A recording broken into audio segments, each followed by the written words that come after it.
প্রথম আলো এই এইচএসসি পরীক্ষায় শিক্ষিত বেকার আরও বাড়বে শিরোনামে একটা সংবাদ প্রকাশ করে। যে সংবাদটা আমার কাছে খুব ভালো লেগেছে। কিছু কথা, কিছু বিষয় আমার মনে হয় শিক্ষার্থীদের, অভিভাবকদের এই তথ্যগুলো জানা দরকার। তো আমরা আজকে এই ভিডিওতে এই বিষয়গুলো নিয়ে একটু কথাবার্তা বলবো। এখানে কি কি বলেছে তারা, কোন কোন পয়েন্টগুলো ইম্পর্টেন্ট এবং আসলে শিক্ষার্থীদের পক্ষে না বিপক্ষে সেটা বলছি। সেখানে সংবাদটা প্রকাশিত হয়েছে প্রথম আলোতে। তো চিঠি নামে এই শিরোনামে প্রকাশিত হয়েছে কলমে। এইচএসসি সমমান পরীক্ষা একজন শিক্ষার্থী জীবনের সর্বশেষ বোর্ড পরীক্ষা, অবশ্যই, কারণ একজন শিক্ষার্থী পিএসসি, জেএসসি, এসএসসি পর সর্বশেষ এইচএসসি পরীক্ষা দেয় এবং এইচএসসির পরে তার যে পরীক্ষাগুলো হয় সেগুলো পাবলিক পরীক্ষা, সেগুলো বিশ্ববিদ্যালয়ের নিয়ম অনুযায়ী হবে। সেটার পাবলিক পরীক্ষার মতো করে হবে না, যেটা হচ্ছে গিয়ে প্রত্যেক বছর যে এইচএসসি এসএসসি ক্ষেত্রে হয়। এই শেষ পরীক্ষায় ফলাফল উপর ভিত্তি করে পরবর্তী শিক্ষাজীবন বা কর্মজীবনের নিশ্চয়তা।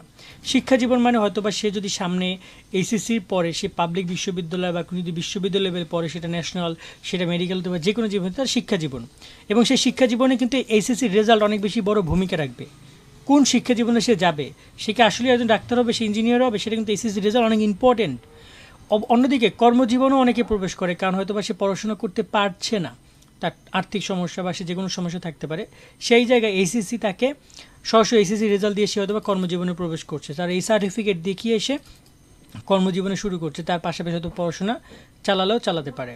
তো এই জায়গায় এখানে কথা বলা হয়েছে যে কাজেই যথাযথ প্রস্তুতির অভাবে এইচএসসিতে কোনো শিক্ষার্থী পরীক্ষায় ফল সন্তোষজনক হবে না। 2023 সালে এইচএসসি পরীক্ষায় অংশগ্রহণ করে প্রায় 14 লাখ শিক্ষার্থী, আর জিপিএ 5 পায় মাত্র 96,000। বাকি শিক্ষার্থীদের অনেকের জীবন অনিশ্চয়তায়। অনিশ্চয়তা ঠিক বলা যাবে না কেন জানো, 23 সালে পরীক্ষিত 14 লাখ, ধরনের 1 লাখ জিপিএ 5 পেয়েছে, এই যে 13 লাখ রয়েছে, হতে পারে ভবিষ্যতে অর্থমন্ত্রী, শিক্ষামন্ত্রী বা প্রধানমন্ত্রী, এই 13 লাখ শিক্ষার্থীদের মধ্যেই হতে পারে। কিন্তু সেটা আসলে ডিসাইড কে করবে, সেটা কিন্তু সে নিজে ডিসাইড করবে, অন্য কেউ ডিসাইড করতে পারবে না। অনিশ্চয়তা শব্দটা বলা যাচ্ছে না। তবে যারা এ প্লাস পেয়েছে তারা যে সবাই যে টপ করবে বিষয়টা এমনও না। তবে এটা ভালো রেজাল্ট সমাজে এখন খুবই গুরুত্বপূর্ণ, এটা ভালো ভূমিকা রাখে। অনেকে রেজাল্ট খারাপ হওয়ার কারণে সেই পেশা না নিতে পেরে সমাজের মানুষের বা সমাজের লোকদের বা পড়াশোনা নিজের কাছে খারাপ লাগার কারণে অনেক সময় ভুল ডিসিশন পর্যন্ত নেয়। পরবর্তী কলমে এখানে বলা হয়েছে এসএসসি 2024 ব্যাচে শিক্ষার্থীদের ক্লাস শুরু হয় 2023 সালে ফেব্রুয়ারির প্রথম সপ্তাহে। এরপর 2024 সালের প্রথম সপ্তাহের টেস্ট পরীক্ষা। বাংলাদেশ ইতিহাসে সবচেয়ে কম সময় পাওয়া ব্যাচ এটি, হ্যাঁ, সবচেয়ে কম সময় পাওয়া। এখন বলতে পারো কীভাবে।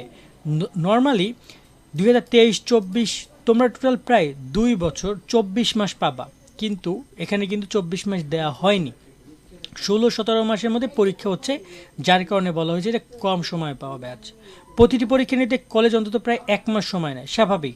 এখানে কয়েকটা পরীক্ষার কথা বলা হয়েছে। এই সময় নতুন কিছু পড়া যায় না, যেমন এখানে অর্ধবার্ষিক, বার্ষিক, প্রি টেস্ট 4 মাস চলে যায় 4টা পরীক্ষার পারপাসে, এবং কোনো কোনো জায়গায় পরীক্ষা পরবর্তীতে বন্ধ থাকার কারণে আরও প্রায় 15 দিন করে চলে যায়। তো এই 4টা পরীক্ষা অলমোস্ট 6 মাস কিন্তু খেয়ে ফেলে, সেটা তো সবাই জানে। তারপর নিয়মিত প্র্যাকটিক্যাল, ক্লাস টেস্ট, এইসবে কিন্তু আরও সময় চলে যায়, সেটা তারা বলছে, এবং এটা সত্য। দুঃখের বিষয়, সরকারি কলেজগুলো কোনো জবাবদিহি না থাকার কারণে তারা শিক্ষার্থী শিখন ঘাটতি যাচাই না করে একের পর এক পরীক্ষা নিয়ে চলছে, স্বাভাবিক, কারণ সরকারি কলেজগুলো ওভাবে যাচাই বাছাই করছে না। এছাড়া ঈদ, দুর্গাপুজো, নানান ছুটির কারণে স্বাভাবিক কার্যক্রম ঠিকভাবে পরিচালনা করতে পারছে না কলেজ কর্তৃপক্ষ। এতে করে শিক্ষার্থীদের সময় নষ্ট হয় অনেক। অনেক শিক্ষার্থী 2 বছর করোনার কারণে নবম দশম শ্রেণী থেকে বঞ্চিত, স্বাভাবিক ভাইয়া। তোমরা ক্লাস 9-10 যে সিলেবাস, শর্ট সিলেবাসে পরীক্ষা দিয়ে এসেছো, তখন বলা হয়েছিল যে 9-10 যে শর্ট সিলেবাস দিচ্ছি আমরা কলেজে গিয়ে কিন্তু ভালো করে সিলেবাস পড়াবো, যাতে করে তাদের ঘাটতিটা পূরণ হয়। কিন্তু সেই কলেজে এসে সেই কম সময় আবার সেই শর্ট সিলেবাস, কলেজে উঠে কীভাবে পড়বে, কোন স্যার বই, কোন বই, এগুলো করতে করতে সময় কখন চলে গেছে তোমরা টের পাওনি। সর্বশেষ কলেজে একের পর এক পরীক্ষার কারণে আর গুছানো সম্ভব হয়নি, শিক্ষার্থী চরম মানসিকভাবে বিপর্যস্ত। পরীক্ষা অন্তত 1 মাস পেছানো উচিত, তা না হলে শিক্ষার্থী আশানুরূপ ফল করতে পারবে না। পাশাপাশি শিক্ষিত বেকার বাড়বে। এইচএসসি শিক্ষার্থীরা আন্দোলন করছে, এতে শিক্ষা মন্ত্রণালয়ের কোনো মাথা ব্যথা নেই। হ্যাঁ, মাথা ব্যথা নেই, আমরা দেখেছি।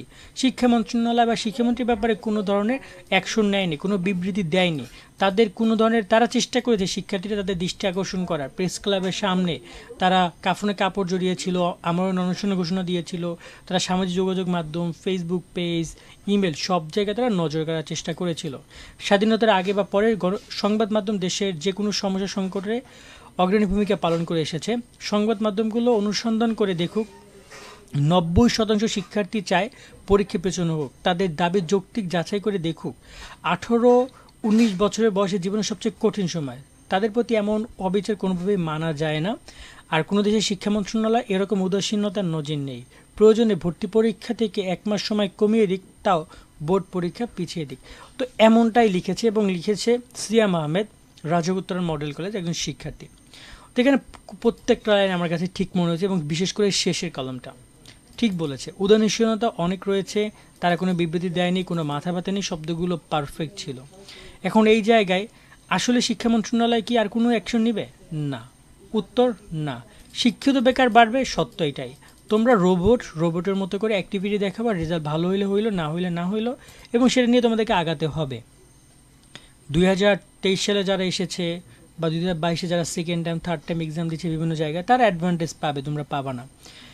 এখানে বলতে পারো যে বিশ্ববিদ্যালয়ে ভর্তির ক্ষেত্রে, বিশ্ববিদ্যালয় কিন্তু 4 বছর, তারা চাইলে 4 বছরে এই একটা গ্যাপ কমপ্লিট করতে পারে, কিন্তু এইচএসসিতে 2 বছর, সেটা কমপ্লিট করা অনেক টাফ। তো এখন যা আবার হয়েই গেছে, বাট আমার কাছে পড়ে খুব ভালো লাগলো বিষয়টা, তাই আমি তোমাদের সাথে শেয়ার করলাম সিয়ামের লেখাটা। সো এখানে তোমাদের কার কী মতামত এই সব প্রসঙ্গে আমাদেরকে জানাতে পারো। আজকের মতো আমরা এখানে বিদায় নিচ্ছি। সকলে অনেক ভালো থাকবে তোমরা। আল্লাহ হাফেজ।